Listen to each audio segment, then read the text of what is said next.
You didn't hear it from me. Don't ever go digging up uprooting trees and stuff like that. Trust me, you're not gonna find what you'll see. Just a little piece of advice from Steve, the history guy. Maybe that's what I'll turn my name into. Hi everybody, Steve. How you all doing? It's a very nice day, at least for this time and place. It's March 29th, 2021. Y'all know what that means. Another day, another story. But before we get to that, remember as always to like, share, subscribe, hit up my Patreon, all those little things to help my little channel grow. The link to my Patreon is in the description below, as well as the links to my Instagram and Facebook pages closely related to the content that I am producing here. And all that said, let's talk about uprooting trees.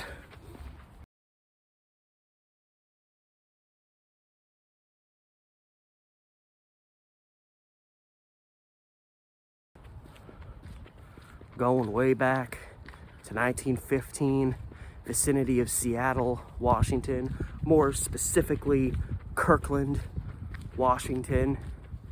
Is that where Costco, like their main headquarters is?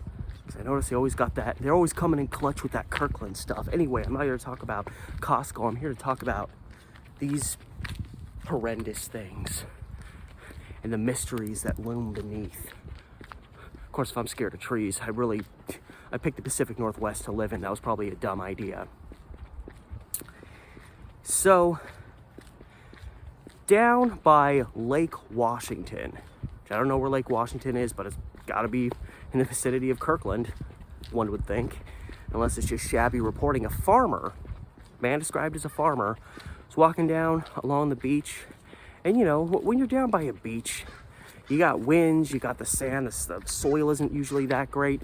Trees will just kind of fall down.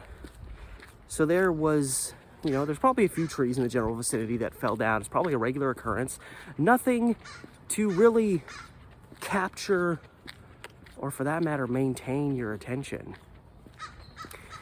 So I don't know if this farmer fellow was specifically checking out under these trees, or if he was just walking along and just gauged the right perspective under one of these uprooted trees. But whatever the circumstances were, while this guy was passing one particular uprooted tree, he discovered the body of someone beneath it, you know, entangled in all of its roots. So yeah, I got really confused at first, because I thought when I read the title of the story that, you know, like the tree had become uprooted recently and it just kind of fell over, you know, in a windstorm, or the, you know, roots just didn't have a good hold on the soil anymore. And I thought like just recently the tree just fell over and people went out there to like chop it up and get rid of it, and they just realized, oh, there's a body under there, which would imply that somehow somebody buried a human body directly underneath a tree, which would just be, I mean, kudos to whoever would go that far in terms of just like literally digging into the ground next to a tree down far enough that you could dig under the roots and then just slide a body down in there. That would have made for a much more bizarre story, but alas, that wasn't the case. My imagination kind of took some of the words in the title and ran away. But I think it was much more that this tree had been uprooted for a while. And of course, when a tree uproots, the land beneath it, there's kind of a little, you know, open space where all the, you know, because a tree will uproot, the roots will all come up, it'll pull a bunch of dirt with it. And you've got this little kind of hole there just all prepared for you.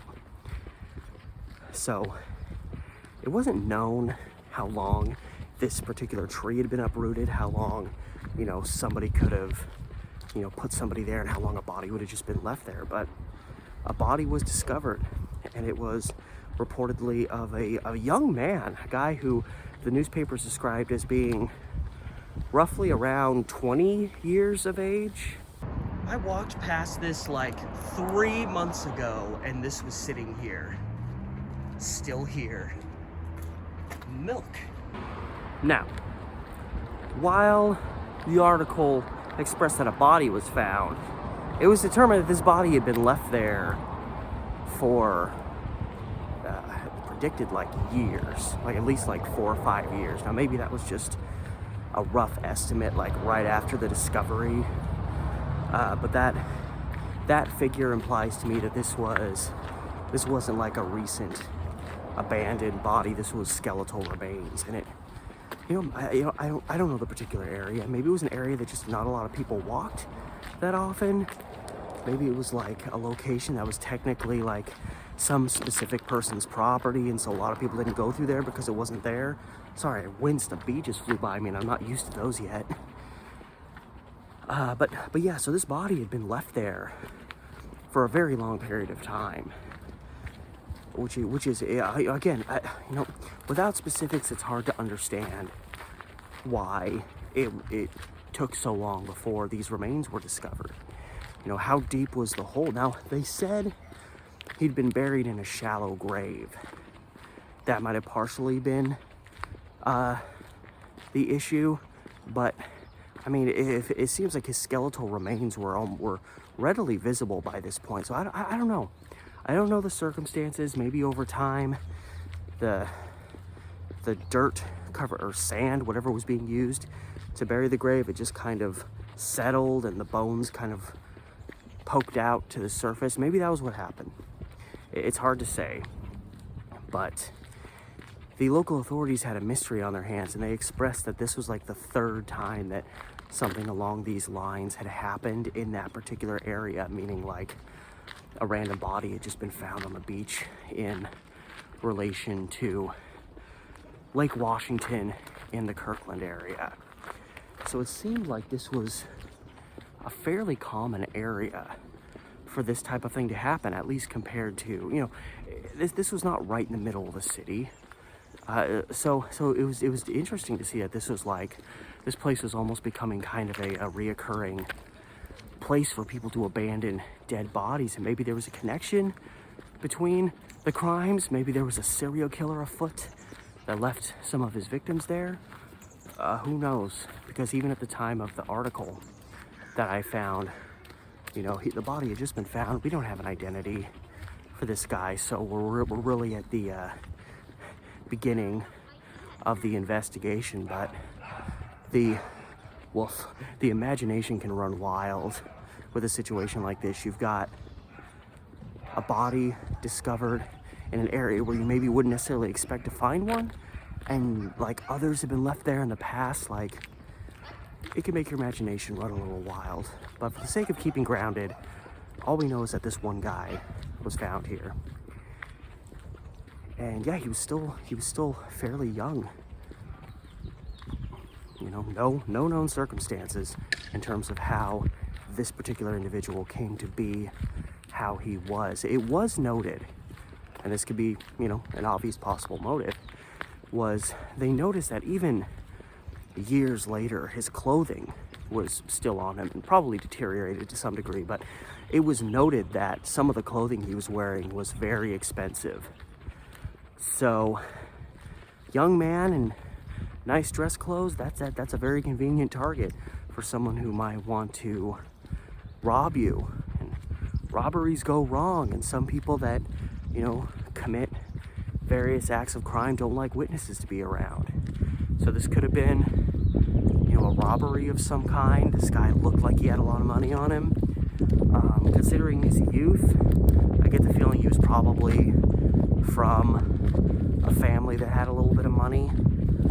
I wouldn't think it would have been an abduction ransom situation, since this guy was, they couldn't determine for absolute certainty that this was a murder, but it seemed pretty clear to law enforcement that such was the case, considering the fact that, this body had been buried in this hole in a shallow grave in an area where it had to be at least somewhat unlikely that someone would find it, because it took years for the body to be found. So it seemed like somebody went out of their way to, hide this body. And if somebody dies of old age, well, not in this case, I guess, but, if somebody dies of an accident, it's something that somebody's not, gonna have to take personal responsibility for. You're not going to you know, I mean, there's obviously certain circumstances, certain types of accidents that might look like they're not accidents. So one might panic and be like, okay, I got to get rid of this body because they're going to think I murdered someone. But even in that vein, I don't think that was the case. I think this was probably a through and through murder case of somebody that was dressed nice and looked like they probably had some cash on them, among other things.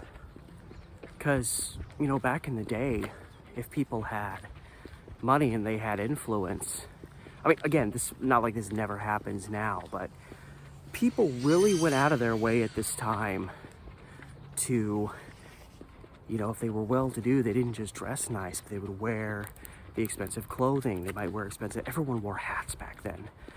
No matter who you were, no matter where you were on the class system, everybody wore hats. I remember a case where a woman was found dead, and one of the things they noted in the article was, because it was around this same time, it was 1915-ish, and they noted it was interesting that she didn't have a hat, like, you know, that may have been on her head or was found near her body. Like, that was a big place of contention.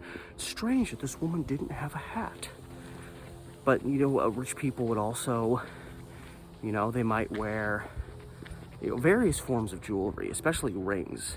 Well-to-do people often wore a lot of rings. I can't tell you how many stories from like pre-1950s Portland I've read about well-to-do people that were attacked or murdered.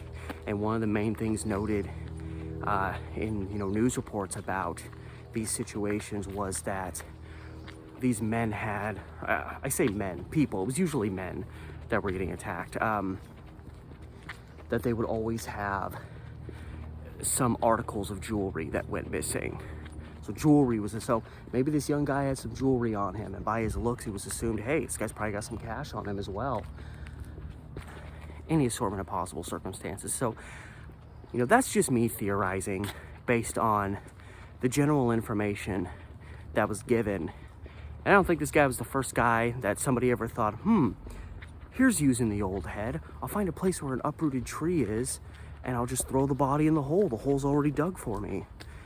But it's still, this is the first time that I've ever actually stumbled onto a story wherein that was the case, that clearly the hole created by an uprooted tree was utilized for the creation of a shallow grave of someone that I think, based on the information, was likely a well-to-do young man that got mugged and was killed either intentionally or accidentally in the situation. When, you know, people of affluence sometimes don't quite live in the same world as the rest of us. And especially back then, there was this ho, ho, ho, I have money and authority. So, like, that just means I have power over your run-of-the-mill petty criminal. So, you know, I could see a rich young man, not really knowledgeable of the real world, kind of being resistant. Some guy's like, give me your stuff, you know, give me your rings, give me your money.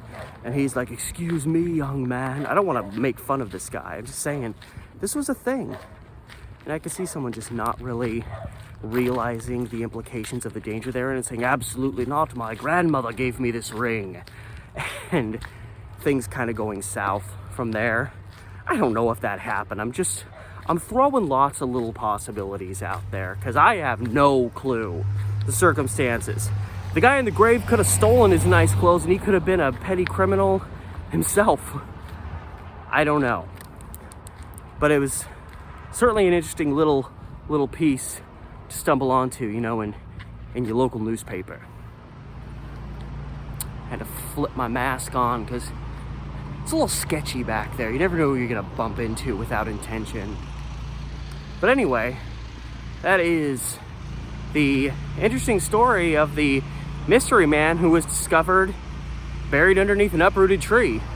Not before it was uprooted. Again, that would have been a much more entertaining and bizarre story, but still an interesting story nonetheless. The kind of stuff I live for to stumble upon. Ooh, housework. Good for you guys. They have like a Finding Nemo fish on there hanging from the garage. I don't know what's happening over here. Anyway, stop getting distracted by the Nemo fish. But anyway, thank you so much for watching. I'm really enjoying this series now that I'm, you know, about almost 3 weeks into it.